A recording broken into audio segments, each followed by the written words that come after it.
నిన్ను నమ్మి ధర్మాన్ని పట్టుకున్నాను. గురువుగారు చెప్పారు, ధర్మం పట్టుకుంటే నువ్వు దగ్గరికి తీసుకుంటా ఉన్నారు.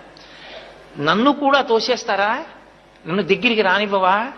నువ్వు నన్ను దగ్గరికి రానివ్వకపోతే ఇక నా శేష జీవితంలో ధర్మం పట్టుకోను.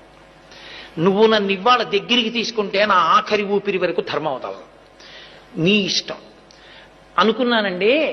అకస్మాత్తుగా ఎవరో వచ్చి నన్ను పిలిచి, ఏమండి హుండీ లెక్క పెడుతున్నప్పుడు కాసేపు అక్కడ నిలబడి చూడాలి, అదేదో ఒక ప్రత్యేకమైన విధి ఉంటుంది భక్తుల్లో కొంతమందికి, నేను ఎప్పుడు చేయలేదు, నాకు తెలియదు, అలా ఉంటుంది అని చెప్పి నన్ను పిలిచారండి. పిలిచి కొంతసేపు నేను ఆ సేవ చేసిన తర్వాత, అలా చేసిన వారికి దర్శనం ఉంది బాబు అని లోపలికి తీసుకెళ్లి దర్శనం చేయించి పంపించారు.